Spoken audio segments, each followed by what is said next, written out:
Bom dia, meus amores. Tudo bem? Então hoje a proposta é que nós façamos uma revisão da nossa prova. Por quê?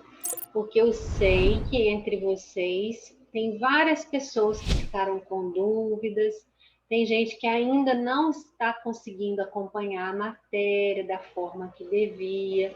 Então essa revisão vai ser muito importante para essas pessoas e para todos de uma maneira geral, que a gente vai acabar tirando todas as dúvidas, tá? Então a primeira proposta do dia de hoje é a gente rever a nossa prova. Vamos juntos? Então olha lá, vamos junto comigo aqui que nós vamos conseguir. Aqui, ó. Então aqui está a nossa prova. Vamos lá, ó. Eu só consigo deixar ela deste tamanho, mas eu acho que dá para todo mundo acompanhar, ó. A morfina, uma droga utilizada em tratamento de câncer, tem a fórmula estrutural. Então, te deu aqui a fórmula estrutural da morfina. Os carbonos assinalados possuem hibridização respectivamente. Então, os carbonos assinalados ó, é o carbono 1, o carbono 2 e o carbono 3. A gente sabe que hibridação sp3 é para carbonos que só fazem ligação simples, certo? Então, esse carbono 1 aqui, você está vendo que ele tem uma dupla ligação? Então, ele não é sp3, ele é o quê? sp2. Então, sp2 eu tenho aqui e tenho aqui, ó. O carbono 2, olha, ele está ligado, é um C que está ligado com 3 Hs e está ligado no N. Então, ele só tem ligação simples. Ele está ligado com 3 Hs e um N. Então, ele faz 4 ligações simples. Ele é sp3, ó. Então, eu já achei a minha resposta. E o carbono 3 é esse daqui, ó. Esse carbono aqui, ele faz parte do anel aromático, olha. Lembra que eu expliquei para vocês que o anel aromático, ele tem uma dupla, uma simples, uma dupla, uma simples, uma dupla e uma simples. Você pode representar com essa bolinha no meio, ou você pode representar com um tracinho aqui, um tracinho aqui, um tracinho aqui. Então, esse carbono, ele também tem uma dupla ligação. Por isso que ele também é sp2, tá? Então, esse aqui tem uma dupla sp2. Esse aqui só tem simples ligações sp3. E esse aqui que tem uma dupla também sp2. Ok? Segunda questão. Então, olha só. Na estrutura representada a seguir, os carbonos numerados são respectivamente. Então, os carbonos numerados, eu quero hibridação também. Esse carbono aqui, olha, ele tem uma dupla. Então, ele é sp2. Esse carbono aqui compartilha a mesma dupla do outro. Então, ele também é sp2. Agora, esse carbono aqui, olha, ele está fazendo ligação simples e está ligado com mais 3 Hs. Então, é tudo simples. Ele é o quê? sp3, só que ele é o 5, olha. Então, ó, sp2, sp2. O 3 agora, olha, ele também tem uma dupla. Essa dupla também é do carbono 3. Então, ele também é sp2. E o carbono 4 também compartilha da dupla. Ele também é sp2. Então, todo mundo aqui é sp2, com exceção desse daqui que só tem ligação simples, que é sp3. Por isso que o gabarito é a letra C. Ok? Todo mundo entendeu isso? Então, ó, se o meu carbono, olha só, vamos fazer uma anotação aqui, que isso aqui é importante. Vou pegar aqui o meu quadro negro, deixa eu ver se ele vai abrir. Vai, ó. Então, se o meu carbono ele só faz ligação simples, 4 ligações simples, ele tem hibridação o quê? sp3. Se o meu carbono tem uma dupla e o resto simples, ele tem hibridação sp2. E se o meu carbono faz 2 duplas, ou se ele faz uma tripla e uma simples, ele tem hibridação sp. Isso aqui, gente, é importantíssimo você saber, tá? Então tá, então vamos continuar. Ah, peraí. Não deixa. Tá, vamos deixar aqui. Vamos voltar lá na nossa provinha. Aqui. Ó, então vamos para a próxima, terceira. Dado o hidrocarboneto de cadeia. Então, te deu um hidrocarboneto aqui. Os carbonos apresentam hibridação do tipo. Ó, carbono com dupla, sp2. Carbono com dupla, sp2. Carbono com dupla, sp2. Carbono com dupla, sp2. Então, letra D. Todos eles têm hibridação aqui, sp2. O ácido 2-hidroxipropanoico liberado no suor possui massa molar de 90 gramas por mol e ainda função mista. Assinale a alternativa que corresponde corretamente ao número de ligações sigma e pi, respectivamente, desse composto. Então, lembra que eu falei com vocês que a ligação pi, ela só aparece ou na dupla ou na tripla? Então, começa sempre contando a pi, que é a mais fácil. Então, ó, eu tenho apenas uma dupla ligação, olha. Na dupla eu tenho uma pi e uma sigma, certo? Então, pi eu só tenho uma. Então, eu estou entre esse e esse, olha, uma só. Então, vamos contar a sigma agora, ó. 1, 2, 3, 4, 5, 6, 7, 8, 9, 10, 11. 11 sigmas e uma pi. Letra D. Ok? Muito fácil, fala a verdade. Número 5. Agora nós vamos para química 1, ó, que é de pilha. Numa pilha do tipo comumente encontrado nos supermercados, o polo negativo é constituído pelo revestimento externo de zinco. A semi-reação que permite ao zinco funcionar como polo negativo é... Então, o zinco é o polo negativo. O polo negativo é o que doa elétrons, é o ânodo, certo? Então, se ele doa elétrons, ele está perdendo elétrons. Você se lembra que a valência do zinco é 2? Ele tem NOx fixo? Então, quer dizer que ele vai perder 2 elétrons. Qual dessas equações me mostra o zinco perdendo 2 elétrons? Olha, a letra D, ó. É o zinco 0, que virou zinco 2 e liberou 2 elétrons. Olha, ele sofre o processo que a gente chama de oxidação. Lembra? Aquele que perde elétrons, ele oxida. O NOx dele aumenta, passa de 0 para 2. Isso que é oxidar, é perder elétrons. Por isso que a resposta é a letra D. Tá bem? Número 6. Considere a célula eletroquímica representada pela equação global. Então, olha o que está acontecendo aqui. O níquel está sozinho aqui nesse caso. Se ele está sozinho, quer dizer que a valência dele é 0. Ele está passando de 0 para 2. A valência está aumentando, olha, do reagente para o produto. Ela aumentou de 0 para 2. Isso significa que ele oxidou. O cobre era 2, passou a ser 0. Diminuiu, olha, do reagente para o produto. De 2 passou para 0. Isso significa que ele reduziu. Então, oxidar é quando o NOx aumenta. Reduzir é quando o NOx diminui.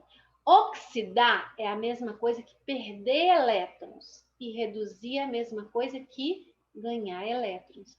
Então, é correto afirmar que há desgaste do eletrodo de cobre. O cobre não é o que está reduzindo? O que reduz não é o que ganha elétrons? Vocês estão lembrados que o que ganha elétrons é aquele que fica gordinho? Lembra que a gente fez esse desenho? Olha só, vamos fazer de novo aqui. Deixa eu ver se eu consigo abrir. Vou colocar aqui no meu, que aí a gente abre aqui, ó. Vamos ver o que dá, ó. Se eu colocar aqui nessa apresentação em branco, acho que é mais fácil, ó. Ó, se eu virar para você e falar o seguinte. Ó. Lembra lá da pilha do Daniel que a gente falou o seguinte, ó. De um lado tinha o zinco mergulhado numa solução de sulfato de zinco. Isso aqui é a placa de zinco. Do outro lado, você tinha a placa de cobre mergulhada na solução de sulfato de cobre. Aí, pela reação, você viu que o zinco oxidava e o cobre reduzia, não é? Então, quer dizer, os elétrons saíam do zinco para o cobre. Então, com o tempo, o que acontecia? A placa de zinco, ela ia se corroendo, né? Ela ia ficando mais fininha, ia perdendo os pedaços que iam caindo na solução. E, por outro lado, a placa de cobre que ganhava os elétrons, ela ia ficando mais gordinha. Ela ficava gorda aqui, ó. Por quê? Porque o cobre saía da água e grudava na placa. Então, gente, o que acontece é o seguinte, ó. A substância que oxida é a substância que é o elemento que perde elétrons. Se ele perde elétrons, ele perde massa. Então, ele corrói, certo? Se ele perde massa, se ele perde elétrons, eu já falei que ele oxida. Então, ele é o ânodo da minha célula eletroquímica. Ele é o polo negativo, que é o ânodo. Tá? Por outro lado, aquela substância que reduz é a substância que é o elemento que ganha elétrons.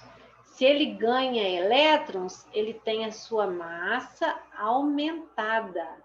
Então, ele aumenta a massa. E ele é o polo positivo, que é o seu cátodo ou catodo. Tá? Isso aqui tem que ficar bem definidinho na cabecinha de vocês, que é muito importante vocês saberem. Tá bom? Então, vamos voltar lá, ó, na nossa prova. Então, ele está falando, desgaste do cobre? Não. O cobre sofre oxidação? Não. O cobre sofre redução, olha. O níquel funciona como ânodo. Olha, o níquel não é o que está oxidando? O que oxida não é o polo negativo? Então, ele é realmente o ânodo, por isso que a resposta é a letra C. Tá? Número 7, olha lá. O trabalho produzido por uma pilha é proporcional a DDP, diferença de potencial, nela desenvolvida, quando se une uma meia pilha, onde a reação eletrolítica de redução ocorre espontaneamente, com outra meia pilha, onde a reação é de oxidação. Tá.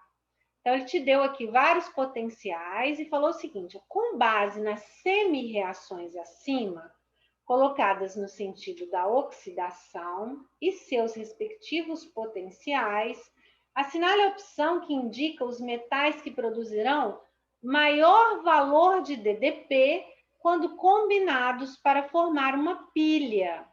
Então, olha só, para eu formar uma pilha, eu vou procurar quem? Olha, eu vou procurar, eu quero que o potencial seja o maior possível no final. Então, eu tenho que procurar quem tem o maior de todos os potenciais e o menor de todos, Por quê? Porque o maior de todos vai ser aquele que vai oxidar mais. E o menor de todos, o que vai reduzir mais. Então, desses que ele me deu, o maior de todos é o zinco. E o menor de todos é a prata. Olha, então quem oxida mais aqui é o zinco. E quem reduz mais é a prata. Então, é esse que eu vou escolher. Olha, letra B. Na hora que eu for calcular a DDP, lembra que eu falei com vocês que a DDP é o maior menos o menor? Então, vai ficar 0,76 menos o menos 0,80. Esse menos com menos dá mais. Vai acabar dando 1,56 volts, a voltagem dessa pilha. Certo? Aqui nós temos uma pilha parecida com a pilha de Daniel, só que eu tenho cobre de um lado e níquel do outro. Ele te deu os potenciais para que você descubra qual deles vai oxidar e qual vai reduzir. Olha, são potenciais de redução. Você está vendo que eles estão ganhando elétrons? Então, o maior potencial de redução é daquele que vai reduzir. Então, o cobre reduz, o níquel oxida. Se o cobre reduz, quer dizer que ele aumenta de tamanho. Se o níquel oxida, ele sofre corrosão, certo? Então, olha só, os elétrons caminham espontaneamente do níquel para o cobre, pelo fio metálico do níquel para o cobre? Verdade. A ponte salina é a fonte de íons das meias pilhas? Verdade. O ânodo, ó, que é o níquel, no caso, que está perdendo os elétrons, ele oxida de 0 para 2 e perde 2 elétrons? Verdade. No cátodo, o cobre reduz, olha, e ganha 2 elétrons? Verdade também. A reação espontânea na pilha é o cobre oxidando, olha, de 0 passando para 2, e o níquel reduzindo de 2 para 0? Mentira. Olha, o cobre é o maior, então ele reduz. O níquel é o menor, então ele oxida. Então, a letra E está errada. Ele está te perguntando qual delas é a incorreta. Certo? Número 9. Considere uma célula galvânica formada por semicelas padrão de cobre e zinco. Ó, te deu também os potenciais. Você está vendo que o potencial maior é do cobre? Então, ele reduz. O menor é o do zinco, ele oxida. Então, os elétrons no circuito externo vão do cobre para o zinco? Não. Se o zinco oxida, ele é que perde elétrons para o cobre. O potencial é menos 0,42, ó, o maior menos o menor. 0,34 menos o menos 0,76 vai dar 1,10. Está errado. Quando o equilíbrio for atingido, não haverá DDP entre os eletrodos? Claro que vai haver. Os íons zinco são reduzidos a zinco metálico? Não, o zinco não é reduzido, o zinco oxida. O eletrodo de cobre é o cátodo. Verdade. Letra E. Tá? Porque ele reduz. Aquele que reduz é o polo positivo.